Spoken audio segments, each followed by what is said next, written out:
సమాజంలో క్రైస్తవుల్ని చిన్న చూపు చూడటం మనం గమనిస్తూ ఉన్నాం. ఇది దేవుని తప్ప, క్రైస్తవులు తప్ప అనేది మనం ఆలోచిస్తే ఖచ్చితంగా క్రైస్తవులుగా క్రీస్తుని అంగీకరించిన వారు తప్పని చెప్పక తప్పదు. ఎందుకంటే మీకు ఒక కథ చెప్తాను. కథ కాదు, యథార్థంగా జరిగిన సందర్భం. కొన్ని సంవత్సరాల క్రితం ఒక అతను తల మీద వెంట్రుకలు మొలిసే మందమ్ముతూ తిరుగుతున్నాడు అనేక ప్రాంతాలు. ఏ మందు? మీరు మాట్లాడాలి. బట్టతల మీద వెంట్రుకలు మొలిసే మందమ్ముతూ తిరుగుతున్నాడు. ఎన్ని గ్రామాలు తిరిగినా, ఎన్ని ప్రాంతాలు తిరిగినా ఒక్కరంటే ఒక్కరు కూడా ఆయన దగ్గర మందు కొట్టలేదు. ఏంటి, ఎందుకు వీరు కొట్టలేదు అని ఆలోచిస్తూ కురిగి కుసించిపోయి అలా అనేక గ్రామాలు తిరుగుతూ వెళుతున్న తరుణంలో ఒక వ్యక్తి ఎదురైతే, ఏంటయ్యా అలా ఉన్నావని అడిగితే, అప్పుడు ఆ వ్యక్తితో ఇతను చెప్తున్నాడు, బట్టతల ముందమ్మే వ్యక్తి, నా తైలం ఎవరు కొట్టలేదు, ఎన్ని ప్రాంతాలు తిరిగినా అలా చూస్తున్నారు, వెళ్ళిపోతున్నారు తప్ప ఒక్కళ్ళంటే ఒక్కడు కూడా కొట్టలేదు అని వాపోతూ తన సమస్య, తన బాధని అతనికి వెళ్ళబుచ్చుకుంటే అతను చెప్పాడంట, ఒకసారి అద్దంలో నీ తలకాయ నువ్వు చూసుకో అన్నాడంట. ఏముందంటే తల మీద, ఆయన తల మీద వెంట్రుకలు లేవు. ఆయన అమ్మే ముందేంటి? మీకు అర్థమైంది జోకు. బట్ట తల మీద వెంట్రుకలు మడిసే మందు అమ్ముతున్నాడు. ఆ మందు పని చేస్తే ముందు నువ్వు వాడి అప్పుడు నువ్వు అమ్మితే కనీసం అది చూసి, ఈయనకు బాగా జుట్టు ఉంది కాబట్టి ఈ మందు వాడటం వల్లే ఒకప్పుడు జుట్టు లేని ఫోటో, ఇప్పుడు జుట్టు వచ్చిన ఫోటో పెట్టుకొని అమ్మితే అప్పుడన్నా కొంటారు. కనీసం అది లేకపోయినా, నీ మందు పని చేయకపోయినా విగ్గన్నా పెట్టుకొని తిరగన్నాడు. ఈరోజు క్రైస్తవుల పరిస్థితి కూడా అలాగే ఉంది. పూర్వకాలంలో, అంటే పాత నిబంధన కాలంలో దేవుడు ఇశ్రాయేలుకి ఒక వాగ్దానం చేశాడు. అబ్రహాము గారికి చేశాడు వాగ్దానం. అది తరతరాలు అలా వచ్చేస్తూ ఉంది. ఇశ్రాయేలు దేవునికి అవిధేయులైనప్పుడు వాళ్ళని ఇబ్బంది పెట్టాడు. దేవుని మాటలు విన్నప్పుడు వాళ్ళకి కావలసినవన్నీ దేవుడే చూశాడు. ఎంత బలం అంటే దేవుడు వాళ్ళకి ఇచ్చింది. వీళ్ళ శక్తి సామర్థ్యాలు చాలకపోయినా, వీళ్ళు ఏ విషయంలో యుద్ధాలు నేర్చుకోలేకపోయినా, వీరి ద్వారా ఆజానుబాహులు అన్న వారిని చిటికలో ఓడించాడు. మీకు అర్థమవుతుందా? వీళ్ళకి యుద్ధ నైపుణ్యం తెలియదు, ఎక్కడ ట్రైనింగ్ అవ్వలేదు. 400 సంవత్సరాలు ఐగుప్తులో బానిసలుగా ఉన్నారు. ఆ తర్వాత మోషే గారి ద్వారా విడిపించబడ్డారు. విడిపించబడిన ఈ దేవుని జనాంగం, ఇశ్రాయేలు జనాంగం ఎక్కడ యుద్ధం నేర్చుకోలేదు.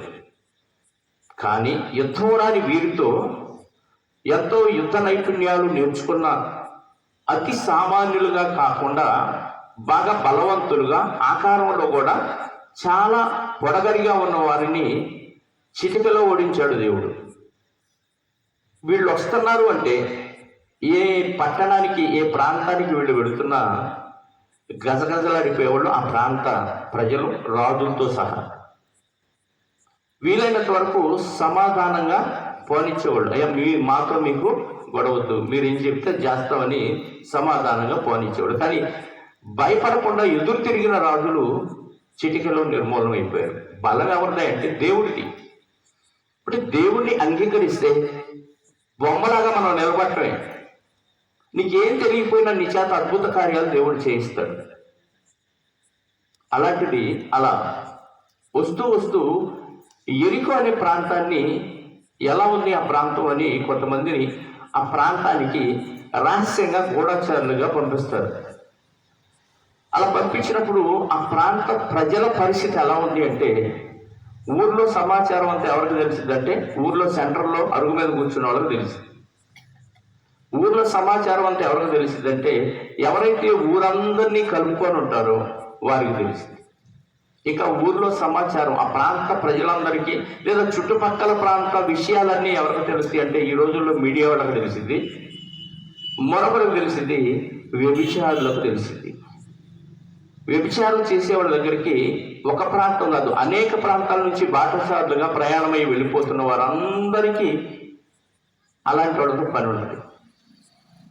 వీళ్ళకి అన్ని విషయాలు తెలిసిపోతూ ఉంటాయి. ఈ ప్రాంతానికి వేగు చూడటానికి వచ్చిన వారు వెళుతూ ఎక్కడికి వెళ్ళారంటే, వాళ్ళ ఆలోచన చూడండి. ఊరంతా తిరిగితే, పట్టణం అంతా తిరిగితే మనం వచ్చిన విషయం రాజుగారికి తెలిసిపోయి వెంటనే మనల్ని చంపేస్తారన్న విషయాన్ని ఎరిగిన ఇశ్రాయేలీయులు వ్యభిచారి దగ్గరికి వెళ్తారు. ఎందుకు అక్కడికే వెళ్ళారు అని చూస్తే, వ్యభిచారికి విషయాలన్నీ తెలుసు. రకరకాల వ్యక్తులు, రకరకాల ప్రాంతాల నుంచి వచ్చే వ్యక్తులు తెలుసు కాబట్టి అక్కడికి వెళ్ళారు. అక్కడికి వెళ్తే రాజుగారికి అనుమానం రాదని. వ్యభిచారి దగ్గరికి అనేక మంది వస్తూ పోతూ ఉంటారు బారసార్లు కాబట్టి, ఎవరో వచ్చారులే అనుకుంటారే తప్ప వేగుల వారనే అనుమానం రాకుండా ఉండటానికి అక్కడికి వెళ్ళారు. ఒకటేమో అనుమానం రాకుండా ఉండటానికి, రెండవ కారణం సమాచారం అంతా ఆమెకు తెలుసు. రెండు విషయాల్లో వాళ్ళు అక్కడికి వెళ్ళడం జరిగింది. వెళ్ళినప్పుడు ఆమె మాట్లాడుతున్న మాటలు ఒకసారి మనం బైబిల్లో చూడగలిగితే, యెహోషువ గ్రంథం 2వ అధ్యాయము, యెహోషువ గ్రంథంలో ఆమె వీళ్ళతో ఏం మాట్లాడుతుందో ఒకసారి మనం చూడగలిగితే, యెహోషువ గ్రంథం 2వ అధ్యాయము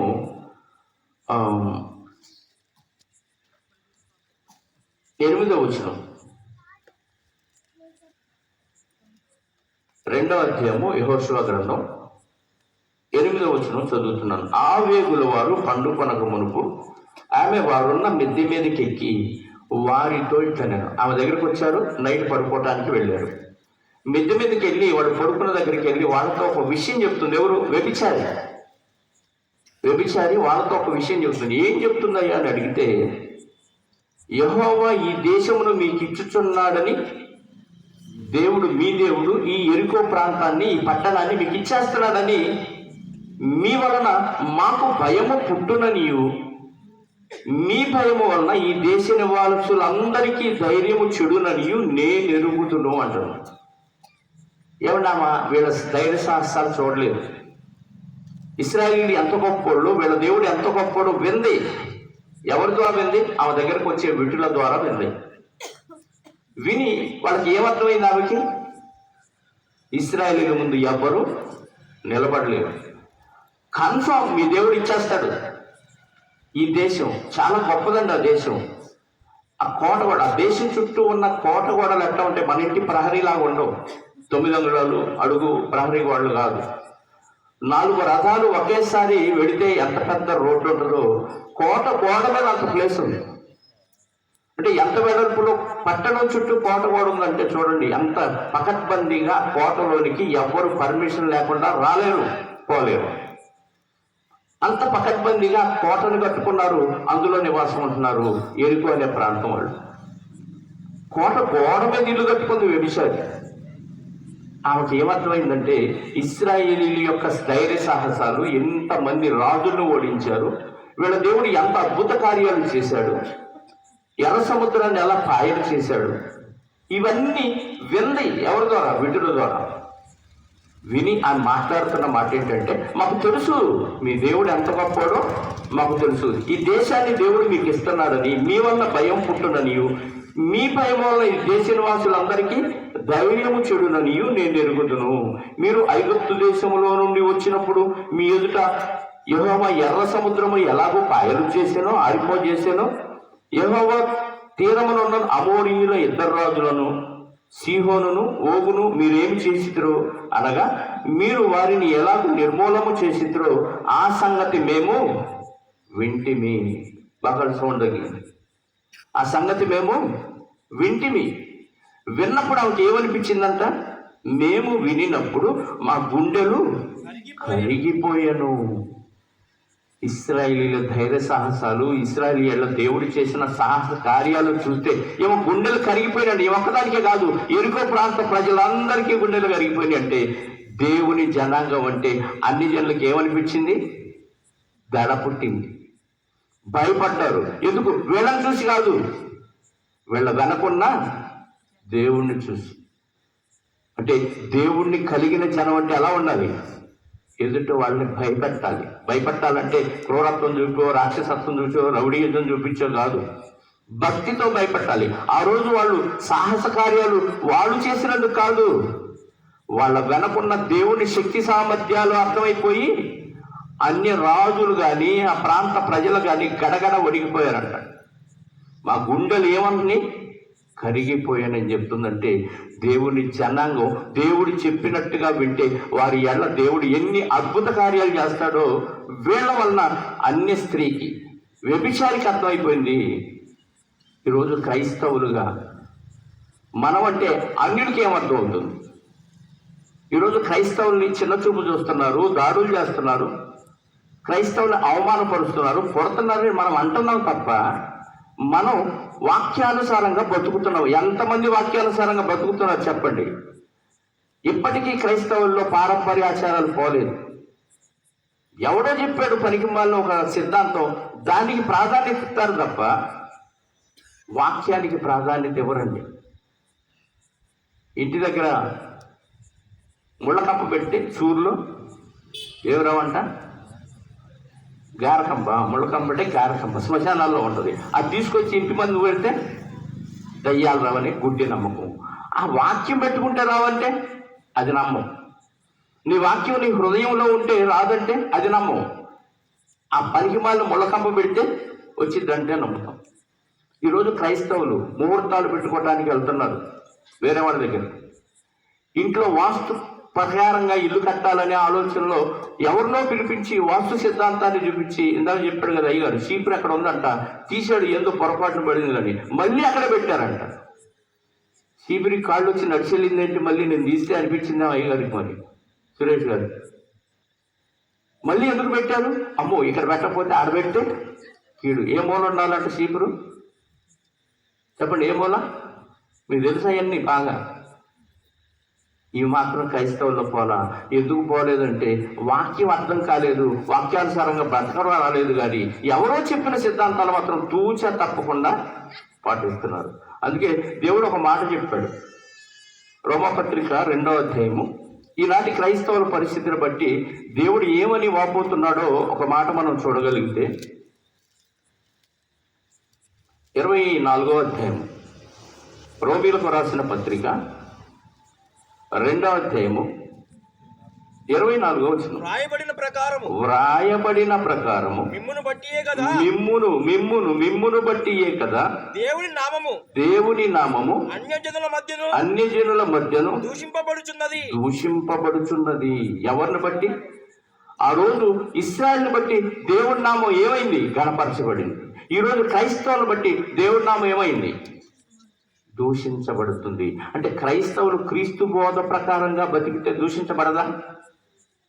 పడదండి.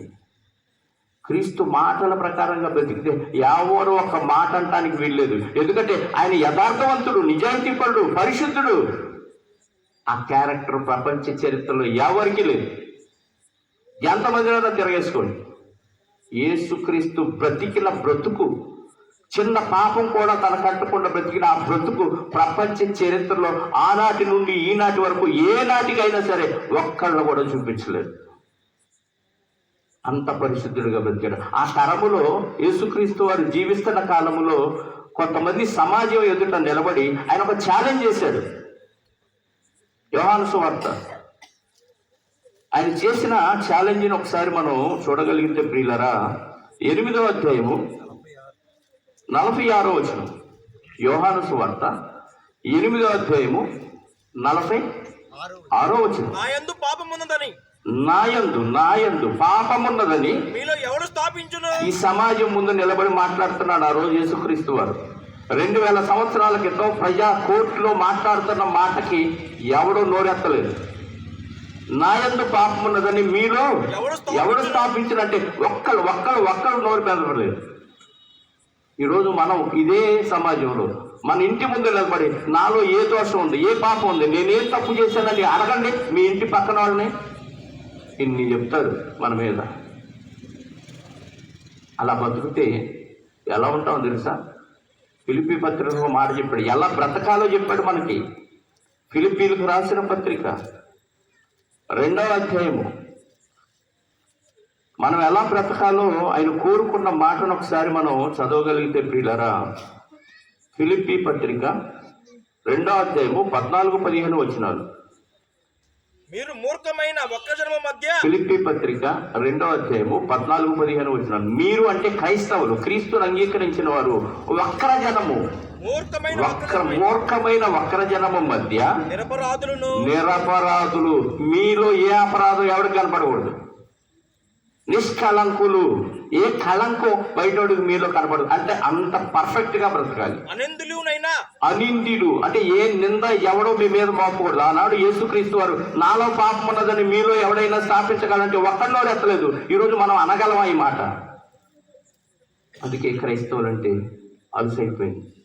క్రైస్తవులు అంటే సమాజానికి అర్థం కాలేదు. కారణం మనం కరెక్ట్గా ఉంటే క్రీస్తు అంటే వాళ్ళకి అర్థమైంది. క్రీస్తుని ఎలా పరిచయం చేస్తున్నాం అంటే మనం నెత్తి మీద బట్టతల పెట్టుకొని క్రీస్తుని ప్రకటిస్తున్నాం. అర్థమైందా? వెంట్రుకలు మొలిసి మందు అమ్ముతున్నాం. ఆ మందు పనిచేస్తే, క్రీస్తు మాటలు నీలో పనిచేస్తే ముందు నీకు వెంట్రుకలు మొలవాలి. వాక్యానుసారంగా నువ్వు బ్రతికితే ఎవడు మాట్లాడతారు మనల్ని? క్రీస్తు అంత మంచి బోధ చేశాడు. సమాజంలో చెడిపోమని చెప్పలేదండి యేసుక్రీస్తు వారు. బైబిల్ అర్థం కాని వాడు తప్పు పడతారు తప్ప, బైబిల్ సరిగ్గా చదివితే, అర్థమయ్యే రీతిలో చదివితే ఎవడు తప్పు పట్టడానికి ఒక్క మాట కూడా లేదు. సమాజాన్ని బాగు చేసే మాటలు, సమాజాన్ని మంచి మార్గంలో నడిపించే మాటలు ఉన్నాయి తప్ప చెడిపోమనే మాటలు లేవు. బైబిల్లో నరహత్య చేయవద్దన్నాడు తప్ప హత్య చేయండి, ఏమైనా పర్లేదు, నువ్వు అనుకున్న సిద్ధాంతం కోసం నరికేయండి అనలేదు. వ్యభిచారం చేయొద్దన్నాడు, దొంగతనం చేయొద్దన్నాడు, నీ పొరుగు అనేది ఏది ఆశించొద్దు అన్నాడు. అన్ని మంచి మాటలే చెప్పినందుకు ఎందుకండి బైబిల్ మీద క్రైస్తవుల మీద దుమ్మెత్తి పోసుకుంటారు? అర్థం కాక. ఎందుకు అర్థం కాలేదు? క్రైస్తవులు వాక్యానుసారంగా బతకట్లేదు కాబట్టి. ఇప్పుడు చదవండి ఫిలిప్పీ పత్రిక 2:14-15. మీరు మూర్ఖమైన వక్రజనం మధ్య నిరపరాధులను నిష్కళంకులను అనిందులునైనా దేవుని కుమారులగునట్లు సణుగులు సంశయాలు మాని. ఏం మానాలి? డౌట్లు ఉండకూడదు, సనకూడదు. మాని సమస్త కార్యములను చేయుడి. అంటే దేవుని పిల్లలు మీరు అవ్వాలంటే ఏం మానేయాలి? మానేయాల్సినవి అన్ని మానేయాలి. కానీ ఏమి మానేయాలి? సణుకుంటారు. పక్కింటాం మీద ఏమో సణుగుడు, ఏం మీద ఆమె సణుగుడు, సంఘంలోనే ఒకళ్ళ మీద ఒకళ్ళు సణుగుడు. వాక్యం ఏమైనా మాట్లాడుకుంటారా? అప్పుడు దాకా పాస్టర్ గారు చెప్పిన వాక్యం మాట్లాడుకోరు. ఏం చేస్తారు? ఒకళ్ళ మీద ఒకళ్ళు పితూరులు చెప్పుకుంటారు అంతే. ఆమె ఎట్టాడిదంటే ఏమి ఎట్టాడిదంటే మరి నువ్వు మంచిదానువా, మంచోడువా? ఈ మానేస్తే అప్పుడు నువ్వు దేవుని కుమారుడివి, కుమార్తె అవుతావు. దేవుని కుమారులగునట్లు సణుగులు సంశయములు మాని సమస్త కార్యములను చేయండి. సమస్త కార్యాలు, వాక్యానుసారమైన కార్యాలన్నీ చేయండి. అవి చేయకుండా క్రీస్తును ఉచితంగా ప్రకటిస్తే అర్థం కాదు సమాజానికి. అందరి దేవుళ్ళు ఒక దేవుడు అనుకుంటారంతే. వాక్యానుసారంగా నువ్వు బ్రతికితే ఓహో క్రీస్తు బోధ ఎంత గొప్పదా, క్రీస్తు ఎదుటోని దోచుకోమనలేదా, క్రీస్తు అబద్ధం ఆడమనలేదా, క్రీస్తు దొంగతనం చేయమనలేదా, క్రీస్తు దోచుకోమనలేదా, క్రీస్తు వ్యభిచారం చేయమనలేదా? క్రీస్తు పేరు పెట్టుకొని, బైబిల్లో ఉన్న భక్తుల పేరు పెట్టుకొని నువ్వు అన్ని కార్యాలు చేస్తుంటే యేసుక్రీస్తు ఎలా అర్థమవుతాడండి సమాజానికి? క్రీస్తుని కలిగిన నువ్వు ప్రపంచానికి ఏం చెప్పాలో తెలుసా? చీకటిలో ఉన్న ప్రపంచానికి వెలుగుని చూపించాలి. నువ్వు వెలగాలి ముందు. నువ్వే ఆరిపోయిన దీపంలా ఉండి నువ్వు వెలుగు నువ్వు వెలుగు నువ్వు వెలుగు అంటే నువ్వు వెళ్ళు అంటాడు కదా.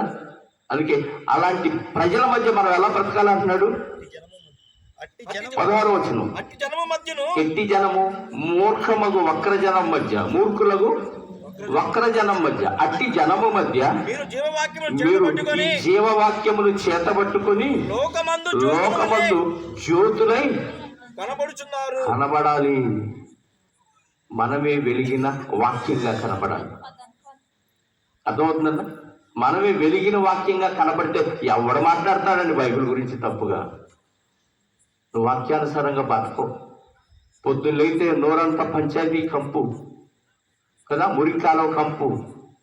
ఎప్పుడు ఎవరిని నాశనం చేద్దామా, ఎవరిని దోచుకుందామా, ఎవరిని ఏదో ఒకటి చేసేసి మనకు సంపాదించుకుందామనే ఆలోచన తప్ప వాక్య ప్రకారంగా ఎక్కడ బతుకుతున్నారండి? బతకపోగా ఎవరెవరో సిద్ధాంతాలన్నీ, ఎవరెవరో పరిగిమాలి అన్ని మనం కలిగించుకొని బైబిల్లో లేని వాటికి విరుద్ధంగా బతుకుతున్నాం. అందులో ఒకటి దిష్టి. దిష్టి అంటే తెలుసా? దిష్టి తెలుసా మీకు? చిన్నప్పుడు మీ పిల్లలకి తీసి ఉంటారు కదా, ఏం పెట్టి తెస్తారు దిష్టి? చెప్పండి, ఏం పెట్టి?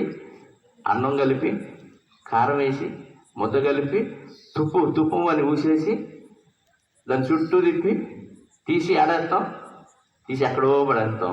ఏం పోయింది? ఏం తగిలింది? ఏం పోయింది? చెప్పండి. నరుల దృష్టి కంట నల్లరాయి అయిద్దా? చూడమనండి ఆ రాయి వైపు. రాయి వైపు చూస్తే బద్దలైద్దా? అడెవడో అంటారు సినిమాల్లో, కంటి చూపుతో కాదు కంటి పుసితో చంపేస్తాడు. ఏ పుసికి కూడా చంపుతారా? అంత పవర్ఫుల్లా నీ పుసి? అంత కంప, అంత విషమా? దృష్టి, దృష్టి, దిష్టి తేడా ఉందా? దిష్టి అనగానే నీ చూపుని దిష్టి తగిలింది అంటారు. చూసే మనసు, చూసే చూపు వెనక నీ మనసు ఉంటుంది చూసావా, అది ఇంపార్టెంట్. యేసుక్రీస్తు వారి దృష్టి ఎలా ఉందో తెలుసా? దయగల చూపు. ఆయన దృష్టి ఏంటి? దయగల చూపు.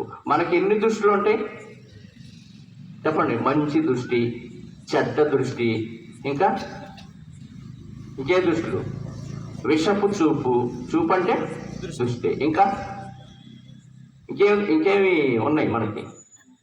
మోహపు చూపు, ఇంకా దొంగ చూపు, ఇంకా మెల్ల చూపు వద్దులేండి, ఇంకే చూపులు ఉన్నాయి? ఇలాంటి చాలా చూపులు ఉన్నాయి. చూపు ఒకటే, కళ్ళు రెండే, కానీ చూపు ఒకటే. చూసే కళ్ళల్లో ఆ ఫీలింగ్ మనకు తెలియదు, కానీ కళ్ళ వెనక, దృష్టి వెనక ఉన్న ఆలోచన ఉందో చూసావా, అది ప్రమాదకరం. నీలో ప్రభువు నిలబడితే, నువ్వు జ్యోతిలాగా వెలిగించబడితే, వాక్యానుసారంగా నువ్వు బ్రతికితే, అందరి పట్ల నీ దృష్టి ఎలా ఉంటుందో తెలుసా? ఎవరికి హాని చేయాలనే దృష్టి మనకుండదు, ఎవరిని దోచుకోవాలనే దృష్టి మనకుండదు. దేవుడు నాకు ఇచ్చిన దాంతో నేను తృప్తి కలిగి ఉండాలి అనుకుంటాడు. తిమోతి పత్రిక అంటాడు. ఏమంటాడు? తిమోతికి రాసిన పత్రిక, మొదటి పత్రిక ఎలా బతకమన్నాడో చూడండి.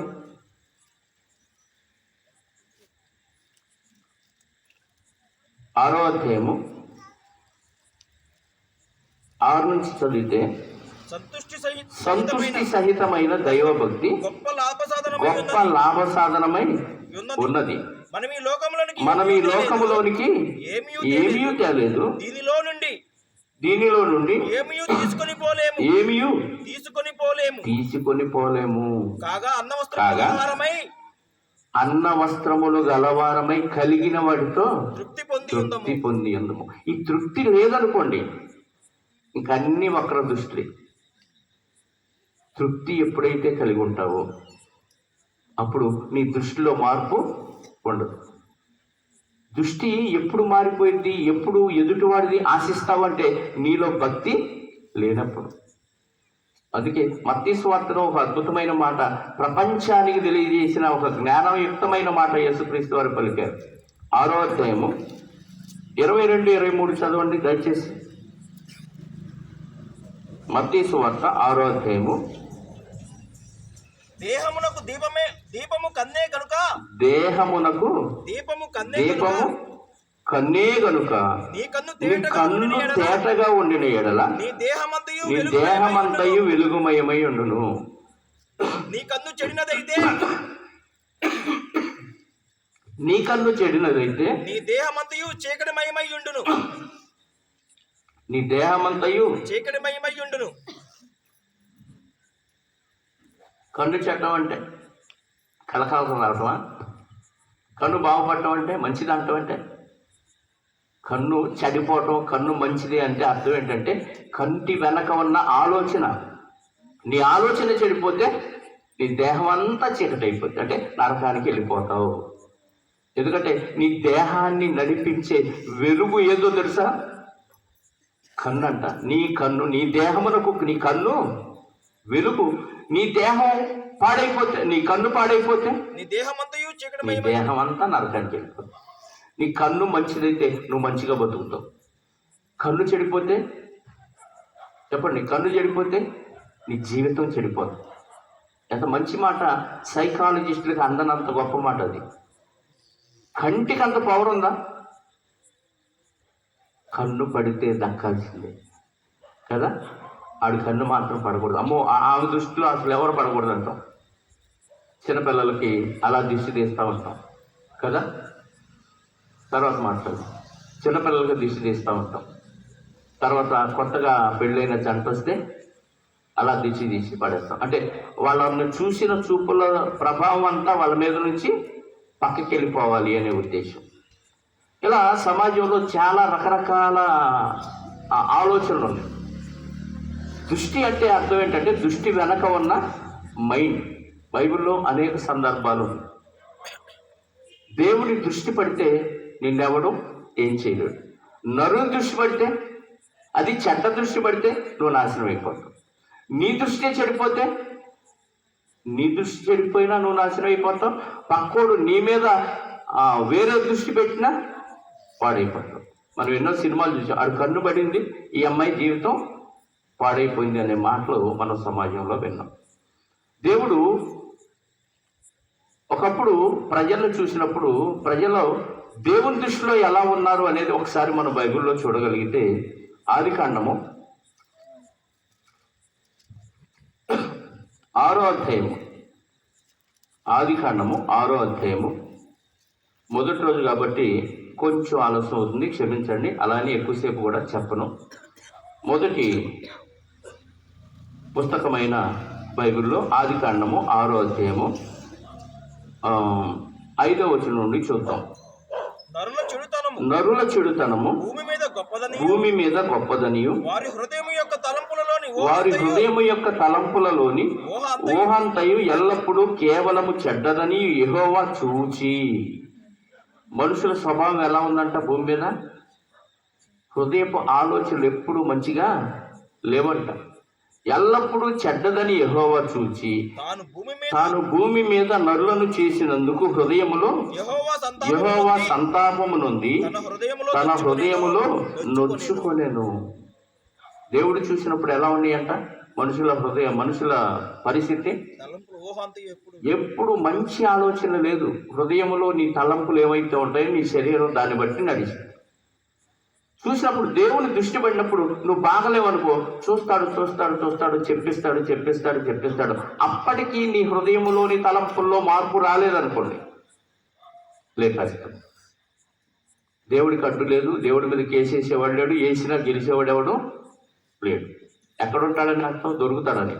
కోర్టుకు పిలుస్తావా కదా.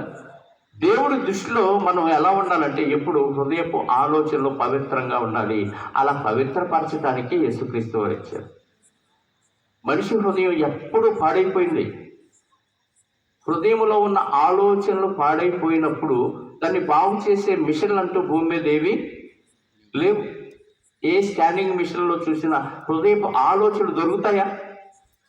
చర్చికి వచ్చేవాళ్ళ హృదయపు ఆలోచనలు దొరికే మిషన్ ఏమన్నా వాకిల దగ్గర పెట్టామనుకోండి, అందరు వెనక్కి వెళ్ళిపోవడమే కదా. మార్చుకోవాలి. మార్పు చెందటానికే, మార్చటానికే యేసుక్రీస్తు వారు వచ్చారు 2000 సంవత్సరాలు. ఎందుకంటే ఆయన పరిశుద్ధుడు కాబట్టి మీరు కూడా పరిశుద్ధులుగా మారాలి. మీ దృష్టి మారాలి. వ్యభిచారం చేస్తే సమాజంలో నేరం. కానీ యేసుక్రీస్తు వారు ఏం మాట చెప్పారో తెలుసా? మోహపు చూపుతో చూస్తేనే పాపం. అంటే చూపు పడిందా వెనక ఆలోచనలు సుడులు తిరుగుతాయి. ఆ రాత్రి నిద్ర పట్టదు, ప్లాన్ వేస్తావు. అవకాశం దొరికితే అది వస్తువు అనుకోండి, దొంగతనం చేసేదాకా నిద్ర పట్టదు. అదే స్త్రీ అనుకోండి, ఆమెను కూడేదాకా ఇడికి మనుషులు ఎన్ని ప్లాన్లు వేస్తాడో చూడండి. అందుకే దేవుడు ప్రభువారు ఎప్పుడు కట్ చేయమన్నారో తెలుసా? చూపులోనే కట్ చేయమన్నారు. అంటే చూపు మరల్చుకోవాలంటే నీకు ఎవరొకళ్ళ భయం ఉండాలి, లేదా ఎవరొకళ్ళ మీద భక్తి అన్నా ఉండాలి. ఆయన చెప్తే వింటాడండి. ఫలానా ఆయన చెప్తే వినండి, ఎవరు చెప్పినా వినండి, ఫలానా ఆయన చెప్తేనే ఈయన వింటాడండి. ప్రపంచంలో ఎవరు చెప్పినా విన్నోడు చాలా మంది ఉన్నారు. అలాంటి వాళ్ళకి దేవుడు చెప్పాల్సిందే. ఎందుకంటే రక్షించేది ఆయనే, శిక్షించేది ఆయన. ఈ రెండు చేయగలిగిన ఏకైక వ్యక్తి దేవుడు. కాబట్టి ఆయన ఏమంటున్నాడు తెలుసా? ముందు నీ మనసు మార్చుకో. మనసు మారితే ఆటోమేటిక్గా నీ దృష్టి మారిపోయింది. డాక్టర్ల దగ్గరికి వెళ్తాం, పచ్చికర్లైంది ఏం చెప్తాడు? 6 నెలలు పచ్చిని చేయమంటాడు. నీకు ఇష్టమైన పదార్థాలు నీకు తినొచ్చినప్పుడు మానేస్తావా?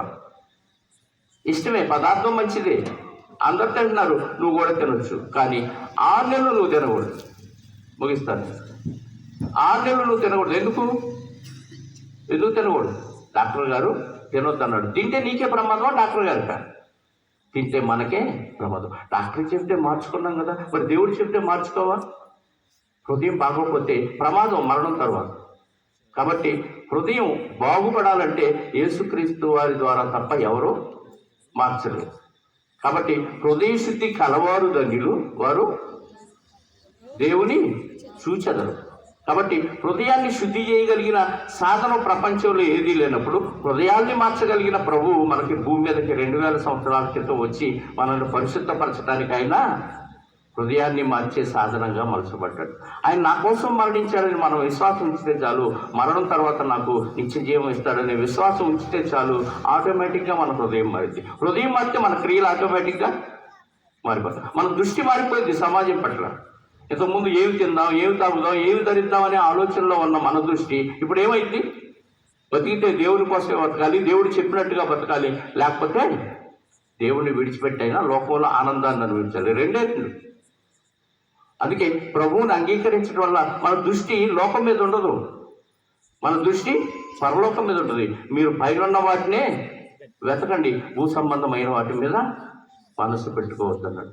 కనుక ప్రభునందు ప్రియమైన దేవుని వాళ్ళరా, యేసుక్రీస్తు వారు చెప్పిన వాటిలో ఏది మనకు మూఢనమ్మకం లేదు. అన్నీ మన జీవితాన్ని పరలోకానికి చేర్చే మాటలే తప్ప నిత్య నరకానికి తీసుకెళ్లే మాట ఒక్కటి లేదు. ప్రపంచ చరిత్రలో యేసుక్రీస్తు వారిని అంగీకరించి వాక్యానుసారంగా బతికిన వాడు ఎవడూ చెడిపోలేదు. ఈ మాటలతో ఒకరినొకరు ఓదార్చుకుంటూ మారితే యేసుక్రీస్తు వారి చెప్పినట్లుగా మారి దేవునికి మహిమ తెచ్చి మన జీవితాన్ని పరలోకానికి వెళ్లే దిశలో పయనింప చేయాలనే ప్రేమతో మనవి చేస్తూ ఈ మాటలు ముగిస్తున్నాను. చిన్న ప్రార్థన చేస్తాను. పరిశుద్ధుడా, ప్రేమ నమ్మకం కలిగిన మా కన్న తండ్రి, మీ మాటలు ఎంతో గొప్పవి, మీ మాటలు ఎంతో పవిత్రం.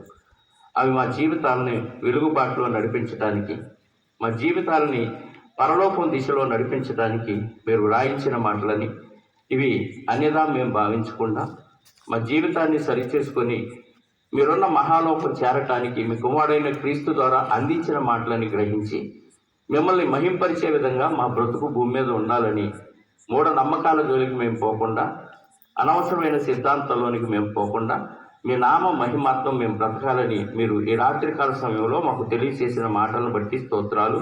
మొట్టమొదటి రోజు ఈ కార్యక్రమాన్ని దిగ్విజయంగా జరిగించినందుకు మీకు కృతజ్ఞతాస్తుతులు మీ కుమారుడైన క్రీస్తు ద్వారా చెల్లిస్తూ, రేపు ఎల్లుండి మీ చిత్తమైతే మరిన్ని మాటలు మీ పిల్లలకు తెలియచేసే అవకాశాన్ని మాకు కల్పించమని కోరుకుంటూ మా రక్షకుడు నీ ప్రియ కుమారుడైన యేసుక్రీస్తు వారి పరిశుద్ధ నామములో ప్రార్థించి అడిగి వేడుకొనిచున్నాను పరలోకపు తండ్రి. Amen. Thank you very much. అందరికీ వందనాలు. దేవునికి స్తోత్రం. చక్కటి వర్తమానం.